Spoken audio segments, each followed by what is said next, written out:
Buttervision. Yo, Kristi, with this new haircut, you look like a completely different person this week. I'm not Kristi.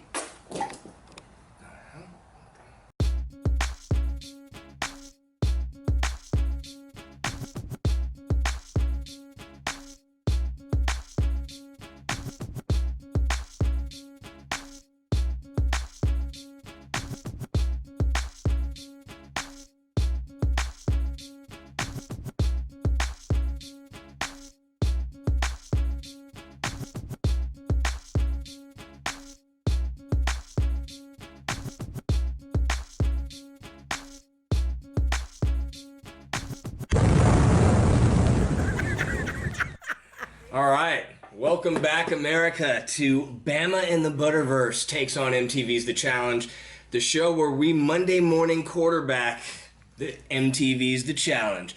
Now, you may notice that Kristi, my co-host, is not here. She actually had to take care of some issues going on with her loan sharking business back in Jersey. So she'll be back next week.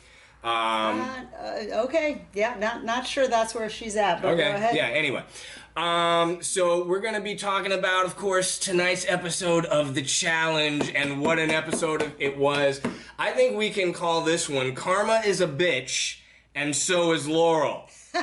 She's out. Laurel's out. We'll get into all the details, but Laurel, the classic champion, gone from the game, ladies and gentlemen. Woohoo! Before we get into that, I think, did you have some breaking news, Lisa, filling in for Kristi Ard? I like the main headlines that I've got are really coming from the show. I don't quite have any controversies to share at the time. All right. Well, hell, let's hop right into our initial observations, and I'm gonna get it started.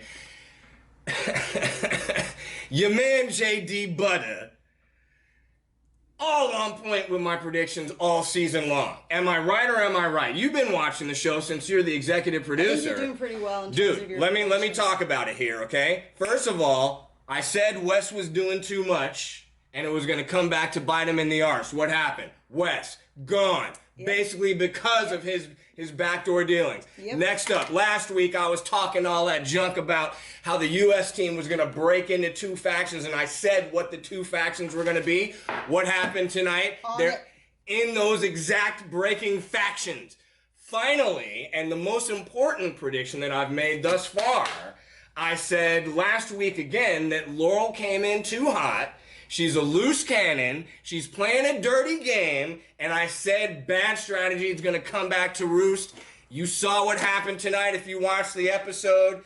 If you didn't, we're going to get into it in a minute. The one prediction I missed out on, and of course you guys saw it last week, our 7 viewers. You saw how I had to pay Kristi Ard $1 because I said Josh would be gone before 3 episodes. He's still there. We're gonna talk about that punk ass Mark too. Yeah, he's just a nice pawn to keep around. I think he's easy to slay at any point of the season.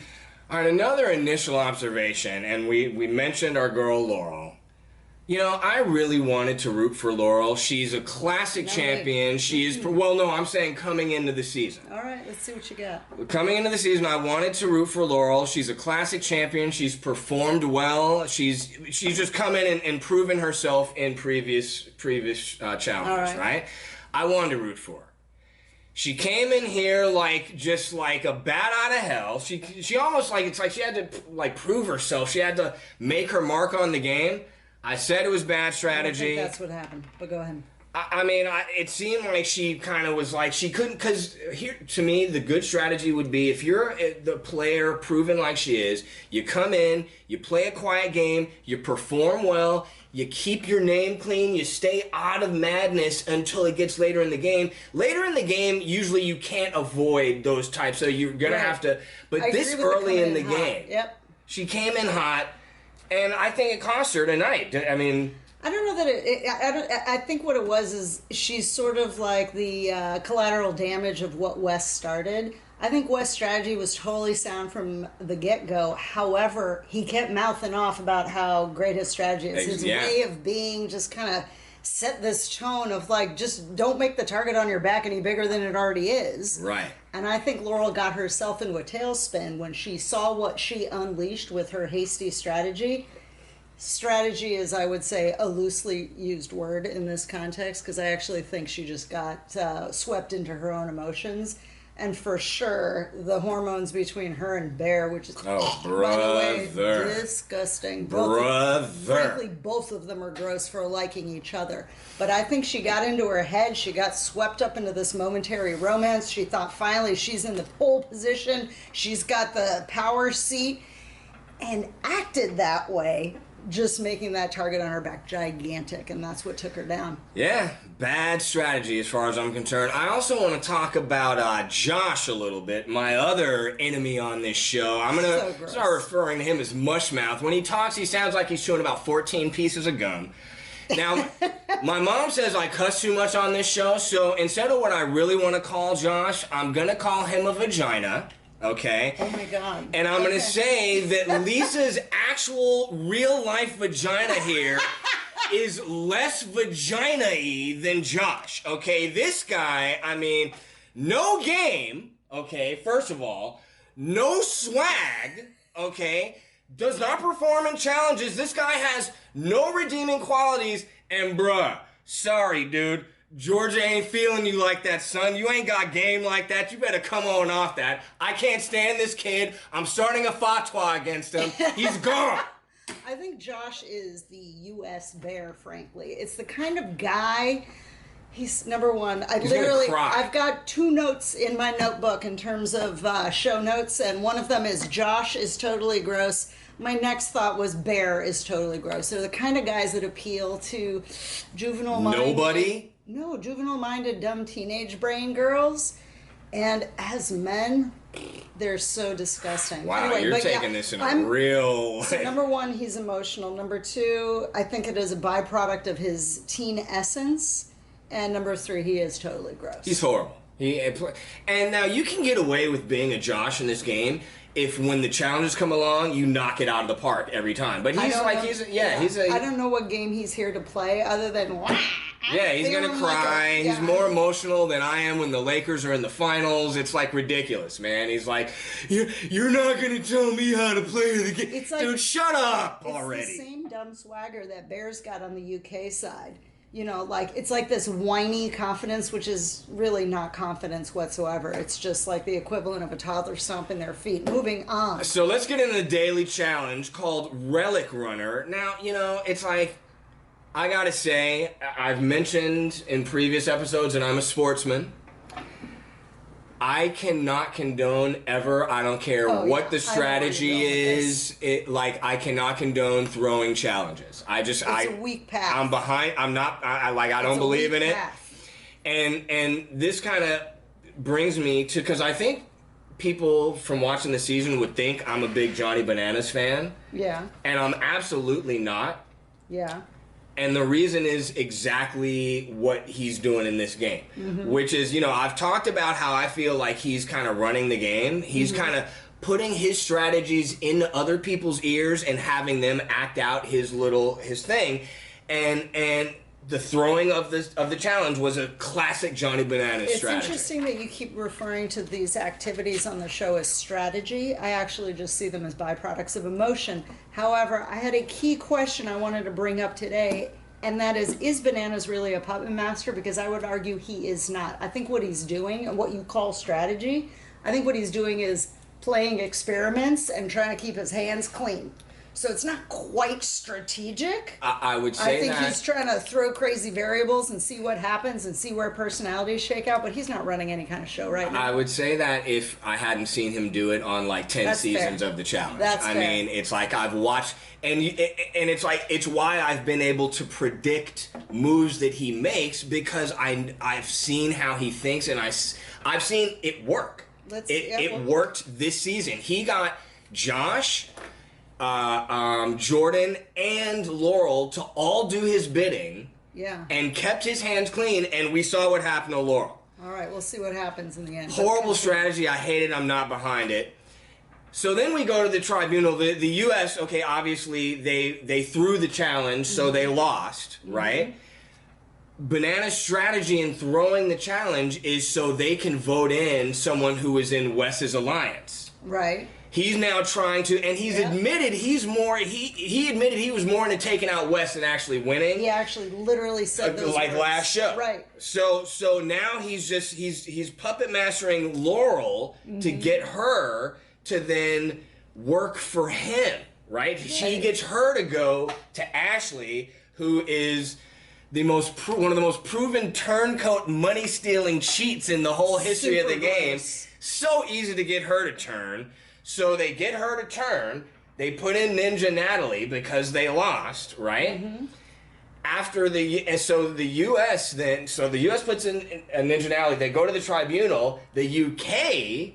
with D on the tribunal, the U.S. should have seen this coming, dude. They were asleep at the wheel because D is Ninja Natalie's biggest homegirl in the whole game. So they asked Ninja Natalie, who do you want to go against? And big ups to Ninja, because she could have said... This was such a power move. She could have said Nani or one of the lesser tough, competitors. She says, you know what? Laurel is causing trouble in the game. I don't like how she's going about it. Bring me Laurel. I love that move. I mean, I feel like Ninja's really thinking in terms of the long game and what's my long strategy, and not just what's good for me. Certainly... she cares about what's good for her, but she's also thinking in terms of what's going to keep us in the game, knowing that the fibers are just falling apart within the U.S. team.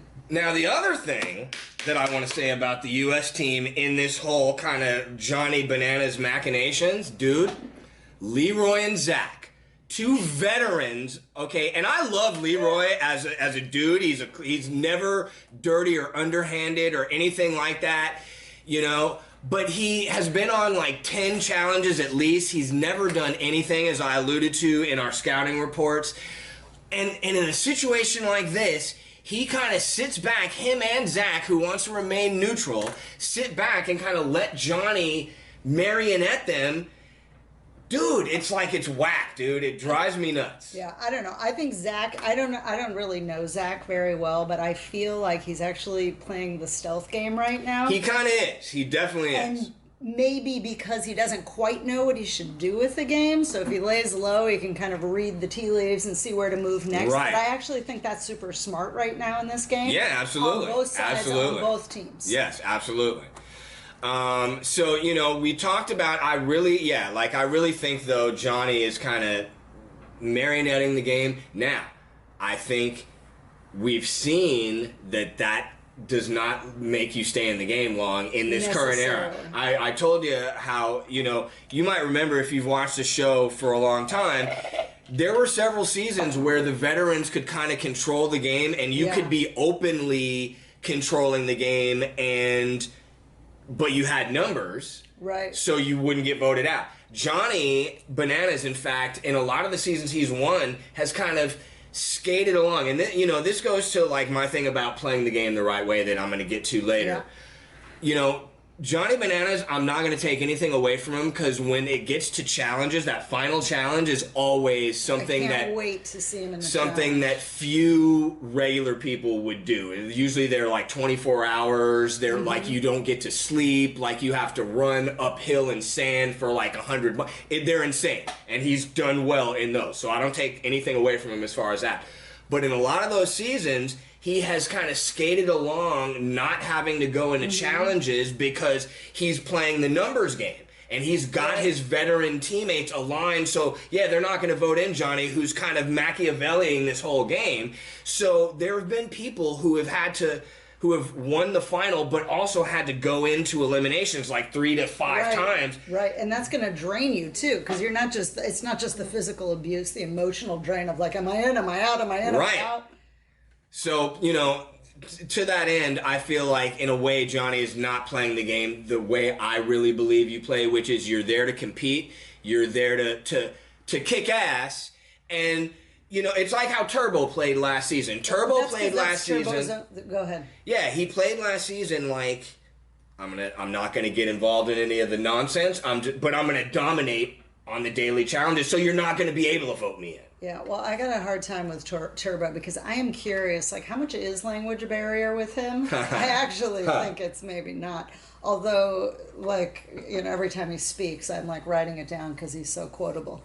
Like, I feel sorry for hamster. Right. Last week. That was hilarious. I mean... But I almost feel like he is weirdly at an advantage because he can't play those emotional games like Johnny's playing. Right. So Bananas might be beast mode in a challenge, or in an elimination, but you know what? So is Turbo, and he has none of that dirty emotional stuff. True. Well, again, I was going to say, I feel like Johnny... In the next couple of episodes, I think we might see that chicken come home to roost. So in the elimination, and this is great, so Ninja Nat had calls for Laurel's head, and D, again, big ups to people who do what they say they're going to do in the game. D is like, no, I'm going to give my homegirl her opportunity to go up against one of the best players in the game. She wanted it. I'm going to vote her in. And that I think is the point we should revisit for a second. That whole point of just the ninja... like on fireness to go like, yeah, bring me the biggest heat, because I think that's going to pay dividends later too. She's going to be the badass, so maybe it makes her target a little bigger because it's like, whoa, you're going to go up against the biggest player in the game right now, or at least the faux puppet master. But I also think that just earns her respect on both sides of the team. Well, we'll see how that plays out. We'll see how it plays out. So, of course, you saw in the elimination, it was crazy. The elimination, Laurel, Ninja came in thinking like, oh, it's a climbing thing, like, this is right up my alley. And Laurel showed why she is one of the great champions. She step it up. Yeah, she stepped it up. Right. Yeah. She really came strong. But then in the end, it looked like Laurel had won. And then Laurel makes a big display. Oh my God, that was the best part of the show. Like, does the, bam! Like, that's right? Ugh, I can't stand her. Again, big ups to Ninja Nat for... Oh, yeah, keeping her head in the game, because the horn had sounded. Most players would be like, oh, I lost. Okay, I'm out. She's like, how the hell did I lose, dude? She's like looking at the thing. It's great. And then she realizes, oh, I missed this hole. I can see how I missed it. I wonder if maybe Laurel could have missed it. And she went, and Laurel had missed it, and had put it just at the top. Laurel loses. Love it. Karma is a bitch, and so is Laurel, as I said at the top of the episode. I loved it, dude. She paid. She paid for creating chaos in the game and in the house. I agree, and I think the other thing that's interesting is Laurel went into it like indignant. I am insulted that I'm even here. Whereas Ninja's like, I'm here to play a game. I'm here to destroy. I'm here to dominate, and I'm just going to focus on the task. So when she completed... she's the only person there that knew anything had gone wrong. Right. I think we could have gone to a Laurel victory. An entire country would have missed out on the truth if it were not for Ninja going, no, I played this right. I feel it.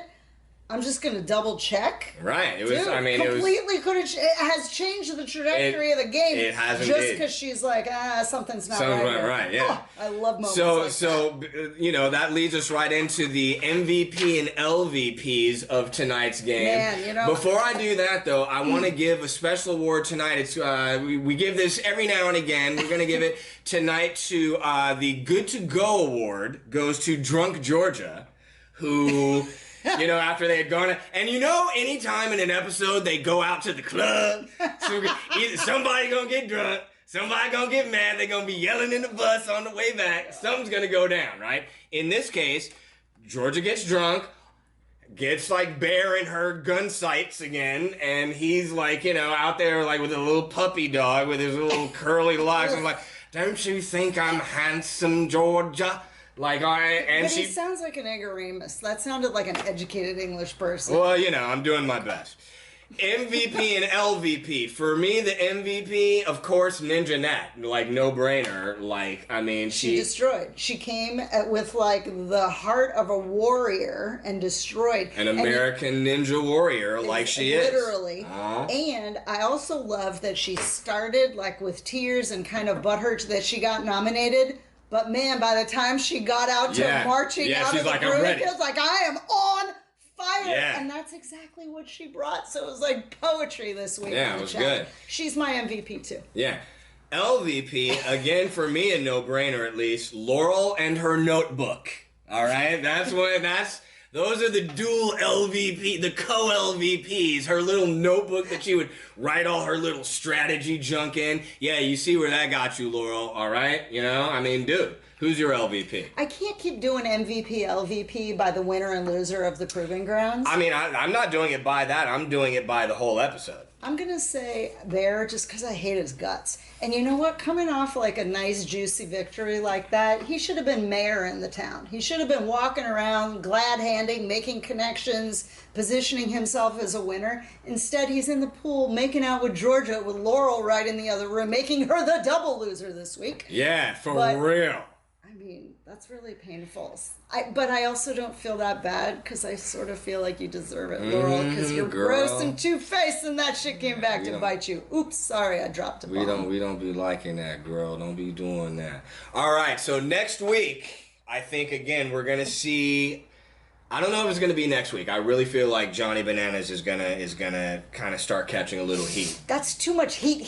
3 episodes in a row. I think it's going to be somebody uninteresting that gets the whack. All right. It's going to be one of the no-name rookies, but go ahead. Well, we'll be back here next week with Kristi Ard in the regular chair, and of course Lisa Welch will be back in our executive producer chair. I want to thank Lisa Welch, our executive producer. I want to thank our producer and director, Ben Imperato. I want to thank the Compound and Miss Hoskins for letting us shoot at her lovely set. And that's Lisa Welch. I've been JD Butter, and we are out of here.